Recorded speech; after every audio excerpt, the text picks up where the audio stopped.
of us want to break free of shackles, whether made of hard iron or of distressing thoughts.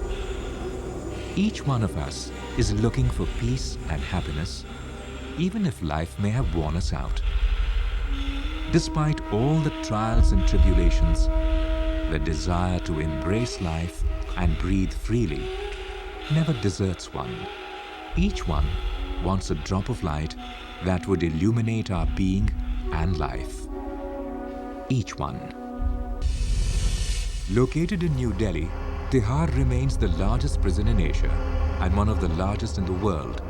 It housed around 10,000 prisoners in the year 1993. Over a decade later, it has around 13,000 inmates. Being locked up is bad enough, but in Tihar, a human being could forget he was once human. Wrinkled with grief and hopelessness, isolated and helpless, scared and forlorn, some innocent, others not. They all await their freedom. Until over a decade ago, the jail staff was trained under the old tradition of repression and felt that the inmates were nothing but criminals who deserved to be ruled by the power of the stick.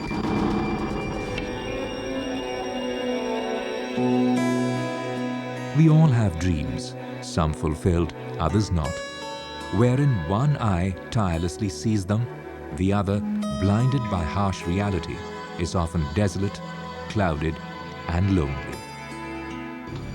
In India, the wheels of justice move very slowly. A pickpocket may find himself waiting for 6 years to serve a 1-year sentence. Established in 1958, Tihar Jail was and continues to be India's best-known high-security prison. Prior to 1993, it was notorious for its inhuman conditions and was branded as a veritable hell on earth. The jail staff believed that if prisoners were meted out harsh treatment, they would think twice before committing another crime for fear of being sent back to Tihar. Tihar as of today consists of 7 prisons. One of them is reserved for the accused women and their dependent children who too long for open spaces beyond bars.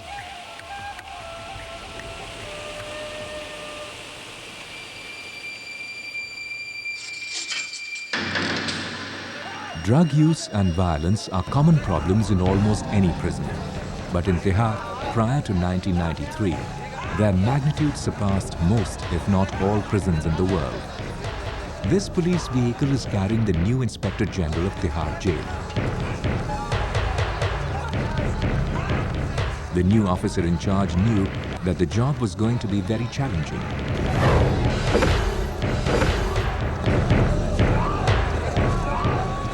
Prison posting was considered as a punishment posting, a dumping posting. But what you do with that finally depends on you. Even when this posting was considered a punishment posting, for me it was a great reward because you're going to deal with human beings.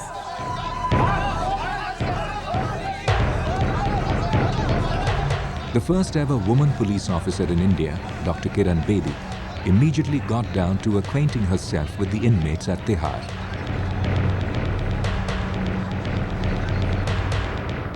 I've been accused of murder.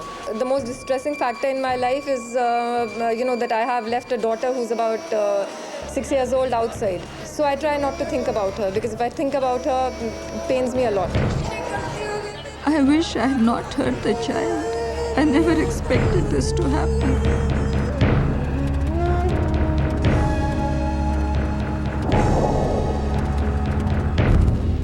I was awarded capital punishment in 1983 for a triple murder case in Ahmedabad.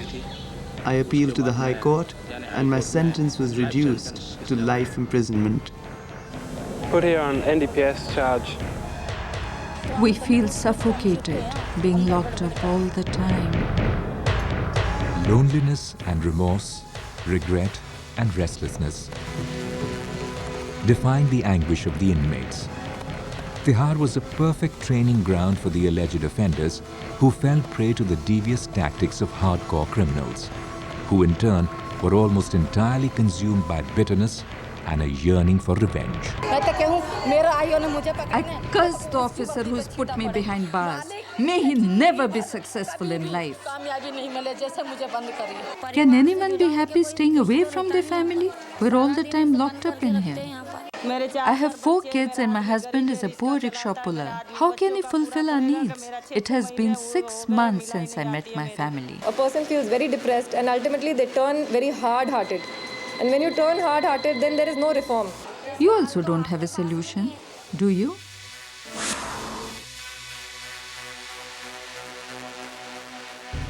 Prisoners were a depressed class of people, and they needed to be given a new mindset. In order to reform the inmates, Bedi had to bring about a total change in the attitude of her own staff first. She knew that above all, prisoners needed understanding, love, and a certain amount of freedom. Transforming the mindsets of human beings was a daunting task, but not so for the determined Bedi. Slowly but surely, the jail staff started becoming more humane, and under the guidance of the Inspector General, encouraged the inmates to interact with their relatives and friends more often. It was important to keep the prisoners in touch with their finer feelings.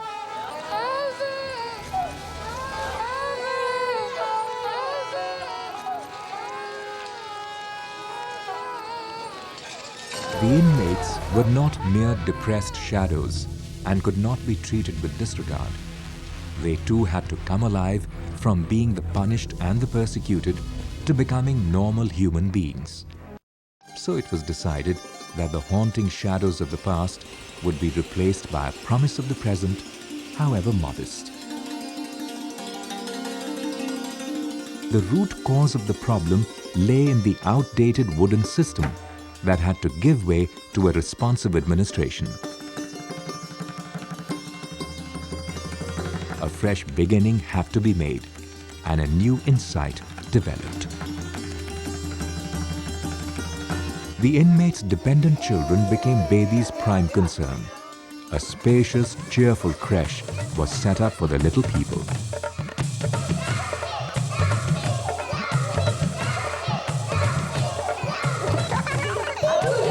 How do you like it in here? We love it.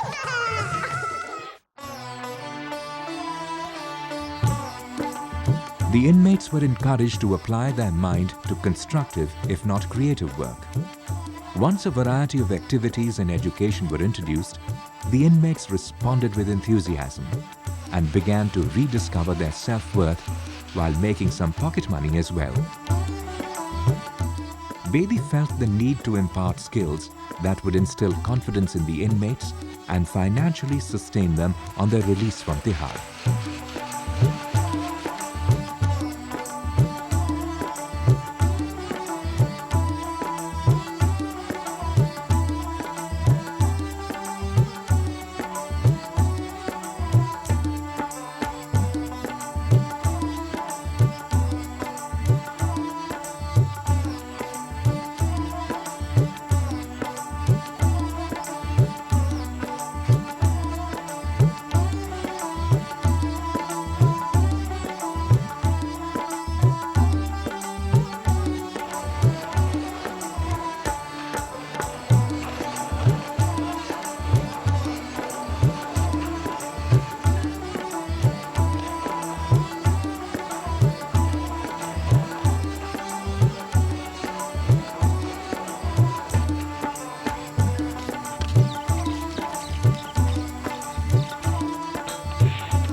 Tihar was fast becoming an ashram, a dwelling of human beings, no longer a place of irate, defiant and bitter individuals.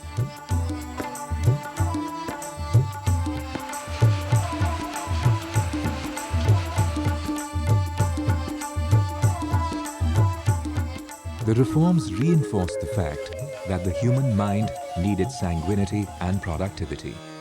The desire to come alive was revived with every sunrise.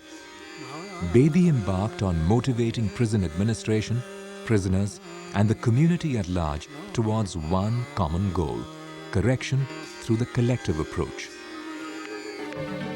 Bedi saw first signs of blossoming in the prison inmates. Having tapped limitless human potential, the sensitive and reflective Bedi was looking for a deeper, enduring transformation. After all, she was dealing with complicated, traumatized minds. How does one help guilt-ridden criminals overcome their dark past and threatening negative emotions? How does one help anguished alleged offenders seething with anger and frustration? She wanted to help the inmates connect within. Bedi's genuine search finally led her to a lasting solution that came from one of her junior officers at Tihar, Mr. Rajendra Kumar. Dr. Kiran Bedi joined our department in 1993. She held a meeting and said that she wanted to bring about a total transformation in the jail environment. I told her that I had done a course in Vipassana meditation and it had brought about a big change in me. I felt that the prisoners and jail staff would also benefit from the course. Dr. Bedi at once called Mr. S.N. Goenka, the Vipassana Guru, and requested him to conduct a course in Vipassana meditation at Tihar. Kiran said that Tihar had 9,000 to 10,000 inmates and that she wanted to organize a camp for 1,000 prisoners. We tell the offenders not to think of themselves as prisoners. Even the common man is a prisoner. We are all prisoners of our mind's defilements. Prisoners are unhappy because they are away from their families and they harbor negative emotions. There is only one solution: to transform their inner selves.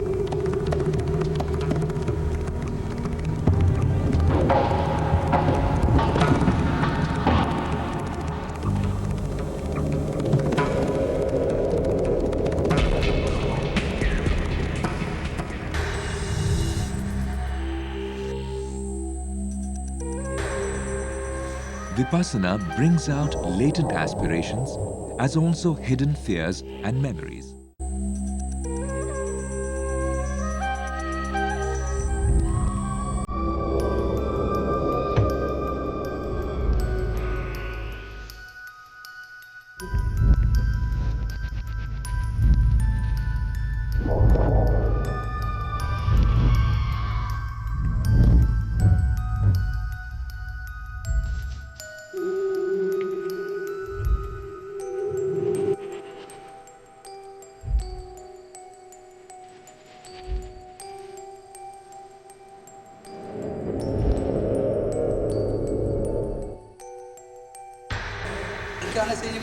After she has taken over, many facilities have been provided and everyone has benefited from the reforms.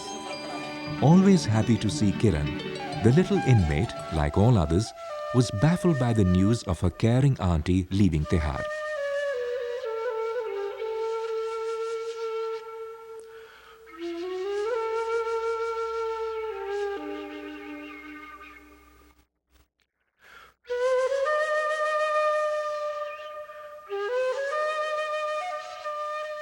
A metamorphosis from criminality to humanity had been achieved.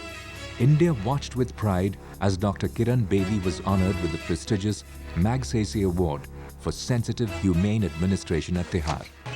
Soon after, Bedi was transferred to the police training school at New Delhi. The new assignment was again perceived as another punishment posting. Same tag, a dumping assignment, a backyard assignment, a punishment assignment, a getaway assignment where you can get lost. You're not coming in the way of anybody and nobody's really concerned how much you do, what little you do.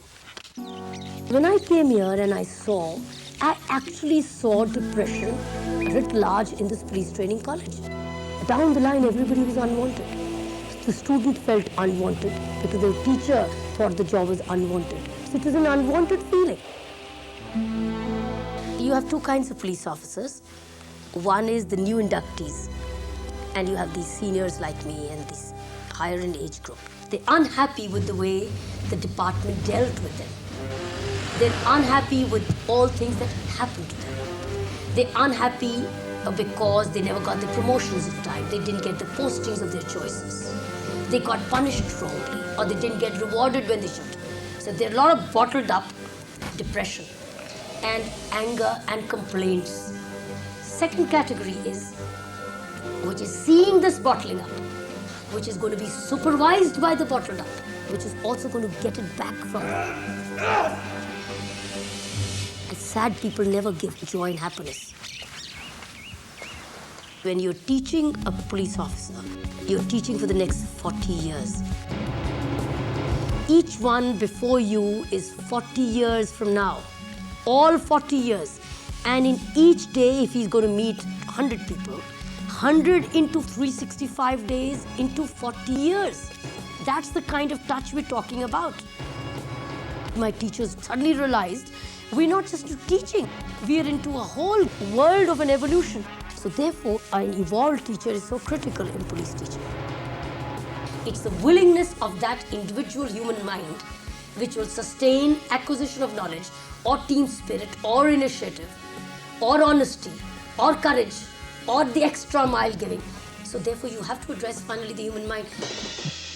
Kiran Bedi ensured that the human mind be addressed at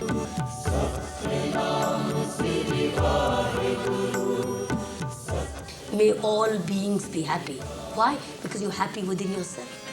So happiness is never individually restricted. That's the brilliant joy. And you want the entire sunshine to come to you. But then you don't absorb it. You want to reflect it back. The young recruits seem to enjoy the rigorous physical training, and the desire to take off said it all.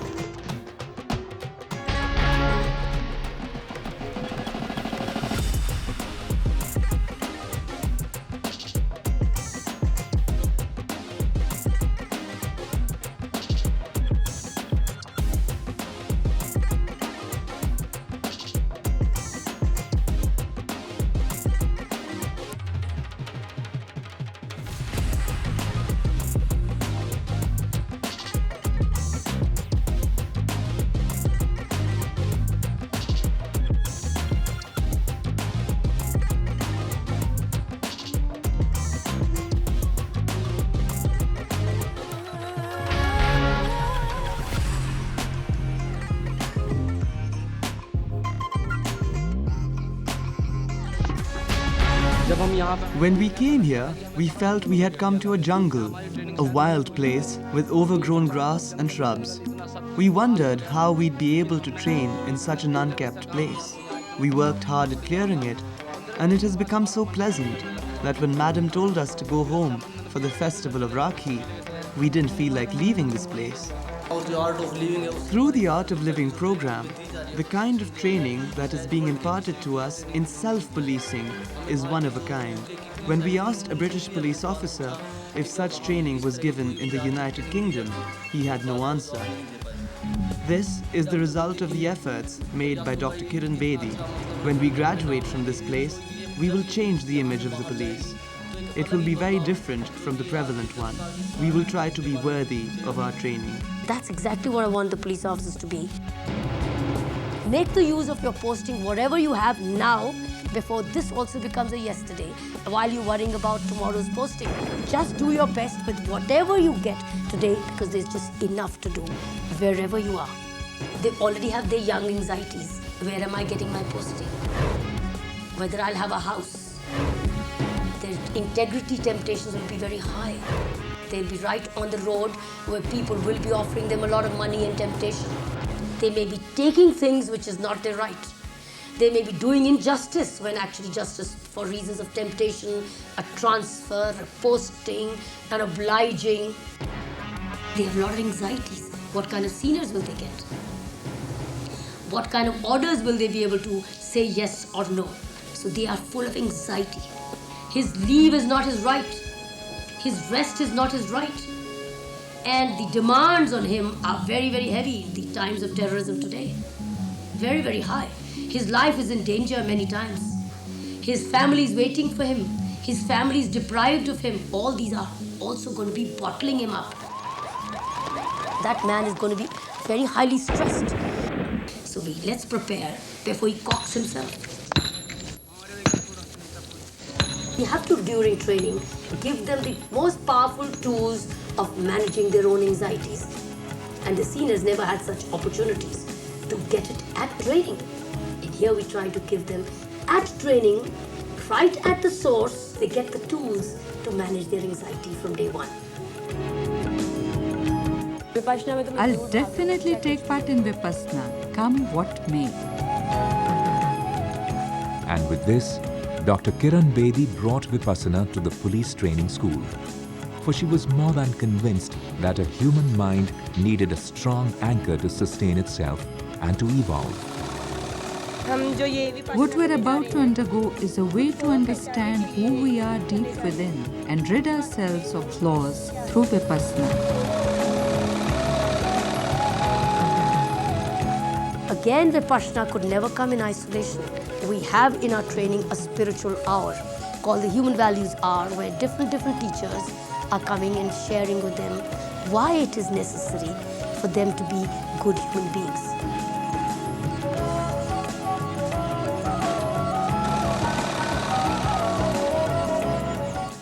We have been given a golden chance to learn Vipassana.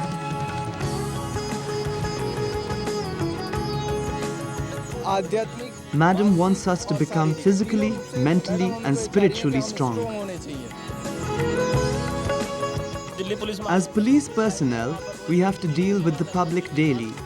More often than not, we tend to lose our temper. Vipassana will be very useful in helping us to stay calm. Through Vipassana, I want to discover how the divine energy within us works.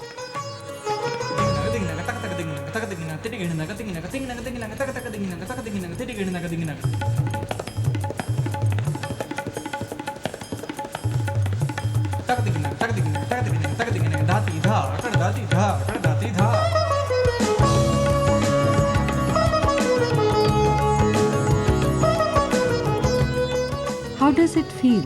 It feels good, for I am soon going to sit for Vipassana. Tomorrow morning, we'll be there when you start your course. But once your course commences, you'll be left under the care of your Vipassana instructors. And this is a historical course. Never has a course of this magnitude ever been held anywhere in the world. As the recruits await the arrival of the instructors of Vipassana meditation, they break into a spontaneous song.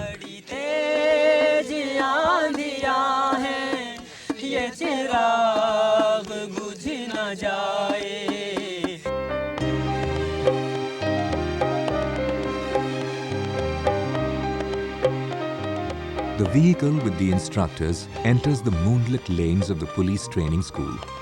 Vipassana courses conducted by Mr. S.N. Goenka and his vast team from all over India offer selfless service to mankind without any financial consideration whatsoever. During the 10 days long course, Vipassana meditators have to abstain from wrong thoughts and deeds, intoxicants, telling lies, and killing of any living beings. On arrival, we ask an assistant Vipassana instructor, Raju, as to how would he explain Vipassana. Vipassana का मतलब है जो है उसको वैसे देखना, जो वास्तव में है उसी रूप में देखना। मैंने जो ये कोर्स किया था बड़ी उसमें किया था। In due course we learnt he was once a prisoner at Tihar. Here is Raju's story in his own words. A journey from being a prisoner to becoming an assistant Vipassana instructor. घर से खाना खा के नीचे उतर रहा था। जैसे ही नीचे उतर रहा था तो हमारे गैराज में रेंटेड रहते हैं कुछ गरीब लोग, तो उनकी लेडीज़ थी तो उनके साथ बदतमीजी कर रहे थे ड्रिंक करके 4 व्यक्ति। तो मैंने उसको क्या कहते हैं थोड़ा सा ना यूँ ही बोला, मैंने कहा भाई यहाँ क्या हो रहा है। तो ना एक जो था ना उसने मेरे को यहाँ से पकड़ लिया। मैंने कहा बिना हाथ पैर चलाए तो कुछ होगा नहीं। थोड़ा बहुत हाथ पैर यानी हमारे में आपस में थोड़ा बहुत हुआ। अगले दिन सुबह वो डेथ मिला। अगले दिन वो सुबह डेथ मिला। अब भाई कोई भी बात होगी, रात को तो मेरे साथ ही झगड़ा हुआ था थोड़ा बहुत, चाहे मामूली सा, उसको एक खरोंच भी नहीं थी, क्या कहते हैं, कुछ भी नहीं था, वो सुबह डेथ मिला। अब जो एडिशनल SHO थे मेरे को कस्टडी में लिया उन्होंने। मेरी सिस्टर का मैरिज था। मैंने कहा भाई सबके सब परेशान हैं, फिर भी मैंने सब घर वालों को, अपने भाई को, सबको मैंने कहा भाई आप लोग मत रहो, आप लोग रहोगे जब जज्बाती हो जाऊंगा। तो बहुत गलत बातें भी बोली पुलिस की थी मैंने।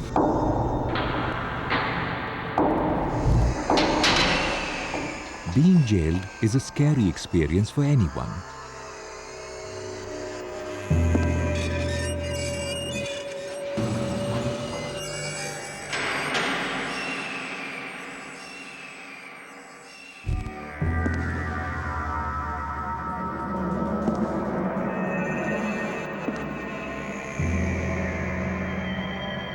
पीली पीली दीवारें देख देख के जेल की एकदम मन ना काफ़ी इतना वो हो गया था, कठोर सा बनता जा रहा था। क्योंकि नफरत की निगाह से देखता था मैं ज़िंदगी को, नफरत की निगाह से देखता था मैं ज़िंदगी को,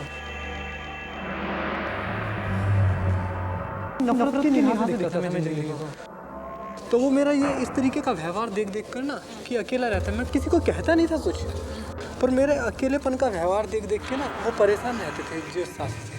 तो उन्होंने क्या कहते हैं ऐसे ही राजेंद्र डिप्टी जी थे, उनको बताया कि भाई ये लड़का अकेला रहता है, ना कि इससे बात करता और बस अपने घूमेगा, सुबह उठकर एक्सरसाइज करता, बाकी कुछ नहीं, किससे बोलता तक नहीं है। तो राजेंद्र डिप्टी जी ने मुझसे बात किया, तो उन्होंने थोड़ा मेरे पास्ट में गए। तो मैडम मैं जब क्या कहते हैं पहले कस्टडी में जब फर्स्ट टाइम गया, उससे पहले मैं होम मिनिस्ट्री में सर्विस करता था, मिनिस्ट्री ऑफ एनर्जी में एडवाइज़र के SPA का हेल्पर था। और मेरा एकदम से ही करियर सारा का सारा वो हुआ, तो उसका पूरा का पूरा मेरे ऊपर कितना वो पड़ सकता है कि भाई मैं सबसे आगे निकला और मेरे को एकदम पीछे, मेरे करियर को भी एकदम पीछे को धकेल दिया। तो उन सारी चीज़ों को कि मेरे मान सम्मान हर चीज़ पे कितना ठेस लगा, मैं उस चीज़ को लेके ना पूरा याद करता। मैं उस इंस्पेक्टर को के साथ ऐसा करूँगा कि उसकी आँखें फोड़ो, उसकी जीभ काट दूँ और एक टांग काट दूँ, और वो ताकि मेरा नाम तक ना बोल पड़े, मैं उसकी उंगलियों के ये जो है ना लिख के भी ना बता सके, तो इनको भी मैं एकदम रफ उनके बेकार कर दूँ। कभी यानी किसी ने बदले की भावना में कोई एक मिसाल भी नहीं बना होगा। दिल्ली पुलिस से चिढ़ता था कि एक नागासाकी हिरोशिमा जैसा हुआ था, वैसा ही मैं भी क्या कहते हैं बहुत बड़ा क्रिमिनल बोल सकते हैं आप उसको कि मैं बनना चाहता था। सिर्फ अपने मदर फादर से प्यार था, तो मैं सोचता था कि इनकी डेथ के बाद कोई स्टेप उठाऊंगा। पर चलो वो बीत चुका, विपश्यना मिल गई, मैं विपश्यना से बहुत खुश हूँ। घृणा करके क्या फ़ायदा। अब उसके प्रति मंगल मैत्री जिससे मैं साधना करता हूँ ना, अब उसके लिए मंगल मैत्री की वो भेजता हूँ मैं कि ना तेरा मंगल हो, तेरा कल्याण हो। उसने अभी तक मेरे ना पेरेंट्स को तंग कर रखा है, अभी तक। अब मैंने जो घर छोड़ा ना सिर्फ इस कारण छोड़ा था कि मेरे पेरेंट्स ने मुझे बेचारे डर के मारे ना घर से बाहर भी नहीं निकलने देते थे। मैं 5 महीने में दीदी अपने रूम से बाहर नहीं आया, तो वही थोड़ी सी फिर मैंने एक इन पाबंदियों से तंग के ना मैंने कहा घर ही छोड़ देता हूँ। मैं घर छोड़ के बॉम्बे चला गया। तो मैं 9 अगस्त को धम्मागिरी आ गया, इगतपुरी। अब तो मैं बहुत खुश हूँ, बहुत अच्छी राह पे जा रहा हूँ। विपश्यना ने यानी इतना साथ दिया है कि मेरे को अब किसी की ज़रूरत भी नहीं महसूस होती। बहुत कृतज्ञ हूँ किरण बेदी मैडम का और राजेंद्र डिप्टी जी का, तो इतना कि अगर मैं इगतपुरी से भी दंडवत प्रणाम करता हुआ लेटता हुआ अगर आऊँ ना उनके लिए, तो ये भी कम है। मुझे इतना कुछ मिला है विपश्यना से।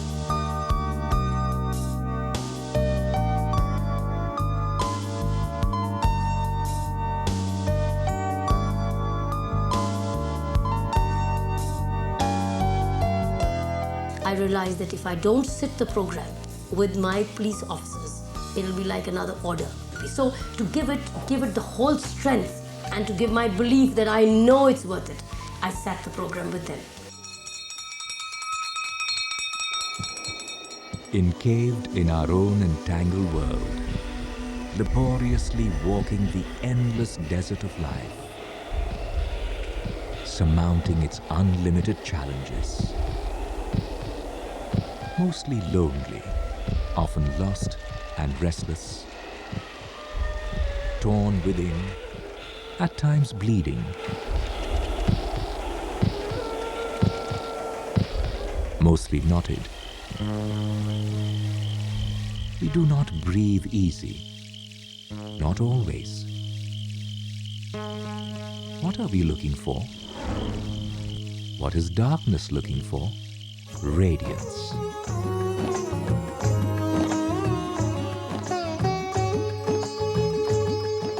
What is this road looking for? A peaceful destination. What are these chirping birds looking for? The joy of limitless sky. What is the luminous sun looking for? A brilliant life. Vipassana helps us look at ourselves in a focused manner. It is a journey within. A journey through crooked lanes, through fears and joys. An archival journey through our past, through the layers of conscious and subconscious mind. As one watches within, various moods and emotions begin to surface. I am the wind, the sun and the moon. I am the earth, the tempest and the tune. I am the fire, the desire, the fume. I am a woman, once loved, now abused, cut off from the world, now a recluse.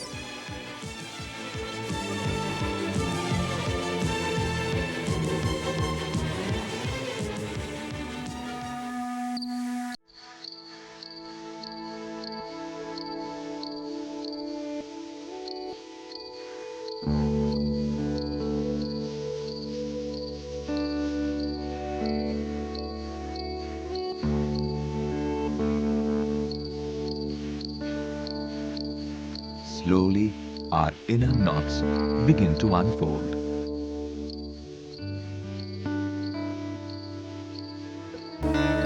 What are these incoherent emotions and sensations causing anxiety?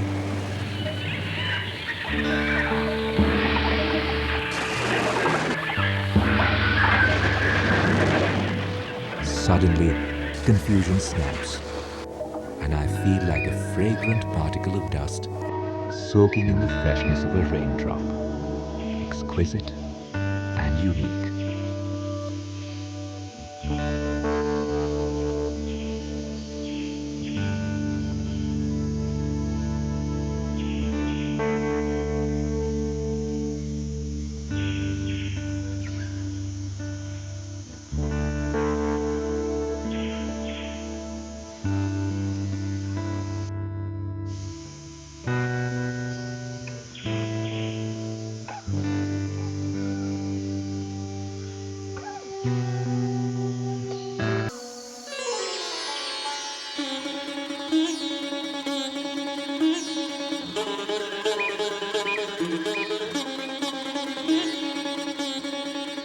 In between meditation sessions, simple, wholesome vegetarian meals are provided that keep the mind and body alert during the 10-day-long course.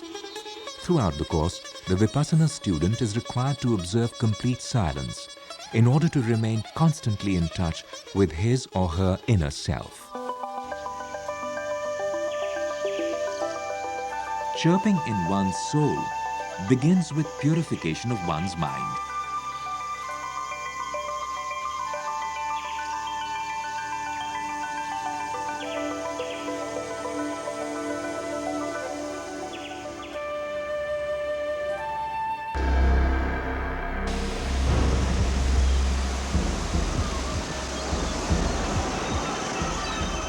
Vipassana is a journey of courage taken with closed eyes, where the mind encounters various turbulences, upheavals, deprivation, helplessness, destruction. But the sky cannot be measured by the size of one's window. As we get deeper into Vipassana, our inner space starts expanding.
Having surmounted our most traumatic memories and emotions by way of looking within, we break free of heavy suffocating chains of inner imprisonment and enter a new space of quietude.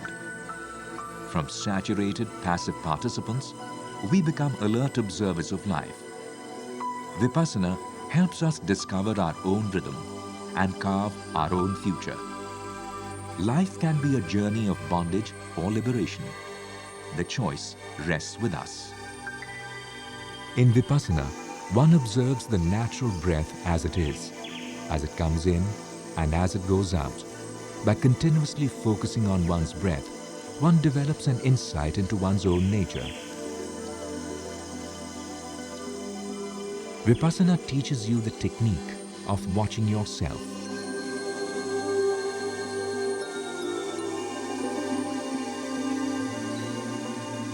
Vipassana is experiencing one's own intimate reality by systematic, dispassionate observation of the ever-changing mind-matter phenomenon that manifests itself in the form of various sensations on one's body.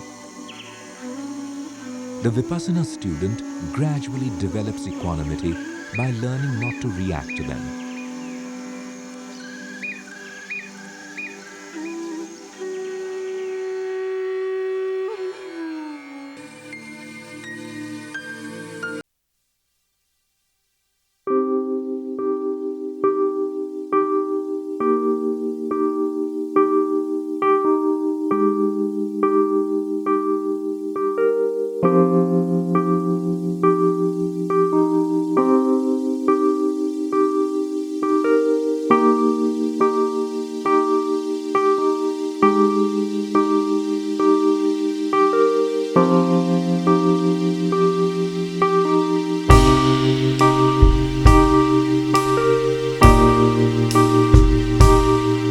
Aerial view of life.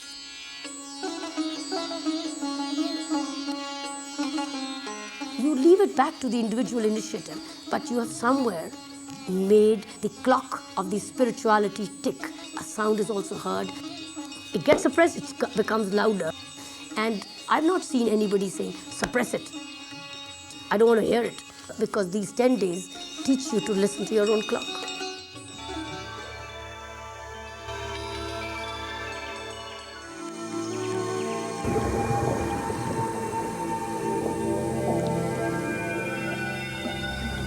As one gets deeper into meditation, impurities at the subconscious level begin to get eroded.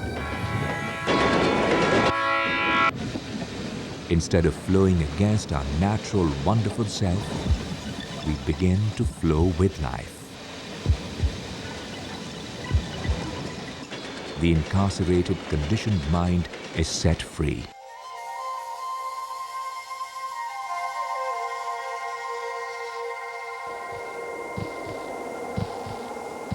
As we throw light on our misdeeds and weaknesses by looking inwards, we slowly begin to heal.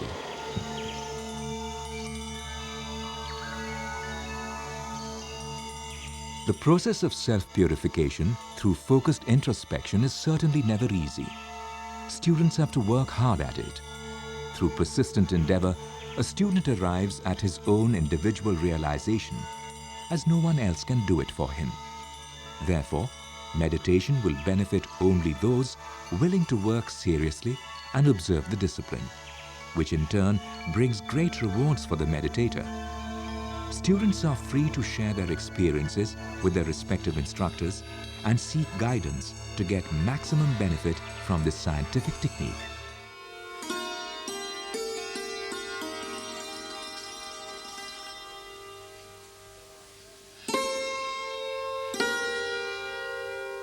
As I looked within, I entered a dark space that slowly got illuminated, transporting me to freedom hitherto unknown to me. An aware mind acquires the ability of flying above the center of gravity.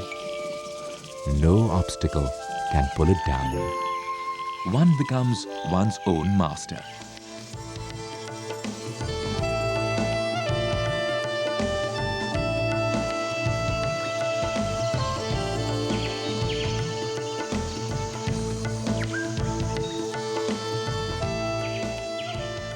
During the meditation camp, discourses by Mr. S.N. Goenka are screened every evening, reinforcing the fact that breathing is universal and has nothing to do with any religion, culture, or country. All human beings breathe alike, and the technique of Vipassana involves concentration on one's breath, which in turn cleanses the mind. To quote Mr. Goenka, although taught by Gautama the Buddha, he was not interested to establish a sect. Suffering humanity, if they get this wonderful technique, they will come out of their misery. And in the same tradition, people are given this technique.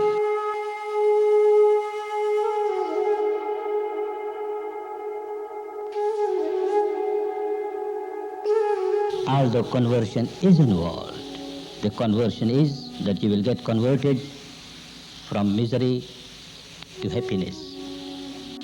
You will get converted from bondage to liberation. You will get converted from ignorance to enlightenment. So I'm giving them what I believe will be like a lifetime asset. They may not use it the way I do. They may not understand it the way I did. But I think each one of us needs that anchor. Each one of us needs that anchor. as one pursues the path of evolution, as one explores new possibilities on the spiritual ladder, one progressively frees oneself of rusted conditioning and bondage.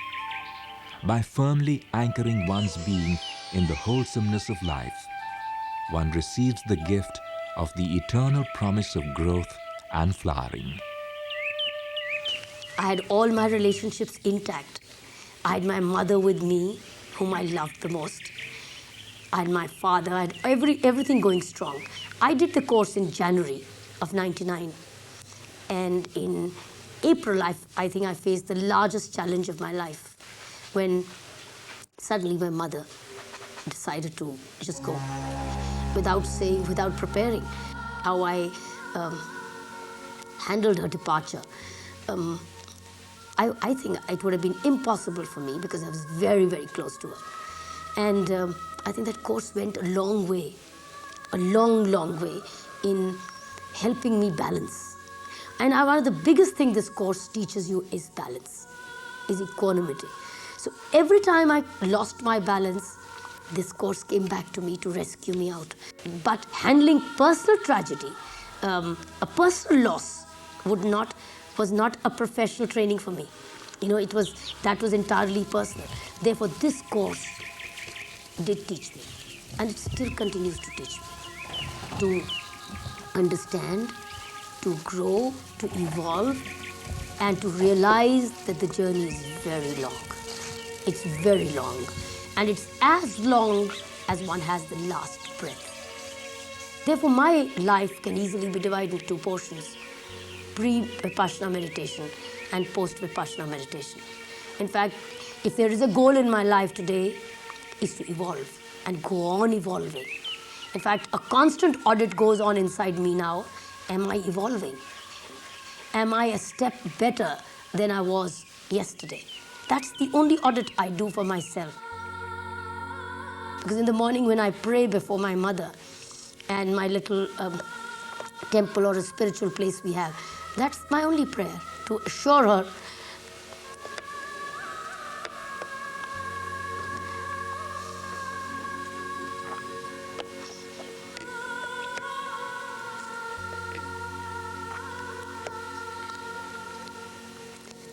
only to assure that I will continue to evolve. And I didn't realize when prisoners were crying when they broke silence. I didn't know why they were crying. Just as I only know why I'm crying. But that hasn't weakened me. On the contrary, it's made me stronger. It's made me a bigger daredevil. We have to, during training, give them the most powerful tools of managing their own anxieties. You may get your rights, you may not. But duties, you have no choice. You have to deliver. Because somebody's looking up to you to say, I'm looking up to you for security. Give it to me. So you can't deny others' rights while you may not get your own rights. In the words of Mr. Goenka, this is actually the closing part of the technique of Vipassana. We call it the technique of sharing one's merits, sharing one's peace and harmony. By practice of Vipassana, as the defilements get eradicated, as the impurities get washed away, the ego starts getting melted, melted, melted. cobwebs woven over many years gradually begin to clear, and the crafty weaver of a mind, master of fear and conflict, withdraws, never to come back again. At the end of the 10-day-long Vipassana camp, the meditator, relaxed and joyous, gets closer to her pragmatic dreams.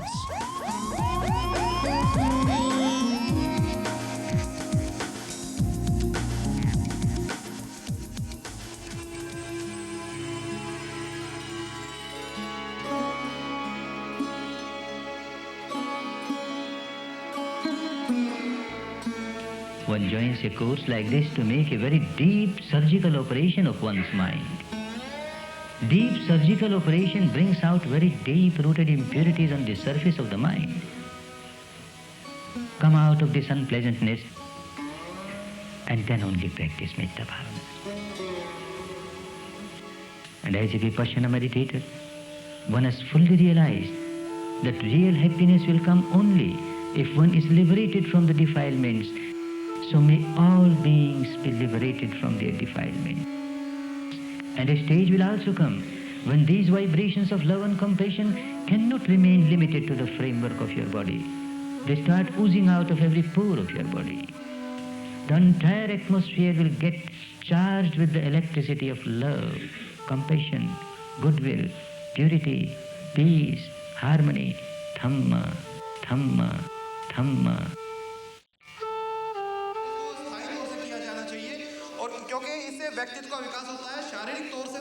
A Delhi police officer should be not only physically but also mentally alert.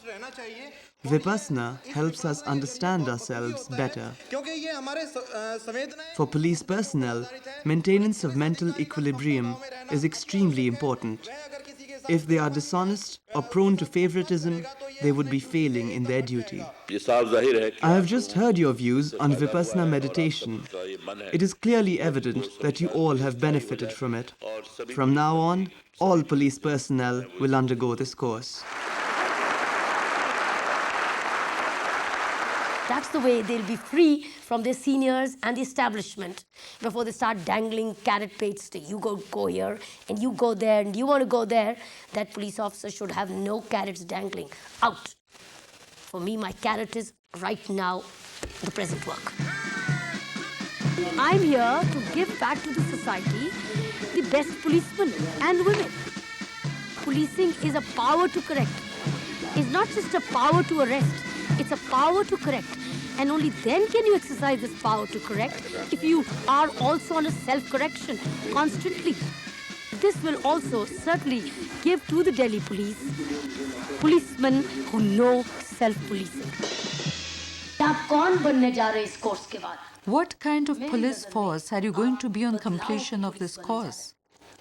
You'll usher in a revolution in honesty, justice, goodness, courage, bravery, and fearlessness. You will initiate a new era in policing. That's the kind of police force you're going to be. As the graduates get ready to depart, the whole atmosphere vibrates with positive energy. Joy is manifold, for the police training was not only wholesome, but also unique. Where else in the world would you find humane management of this nature? Be it at Tihar or the police training school.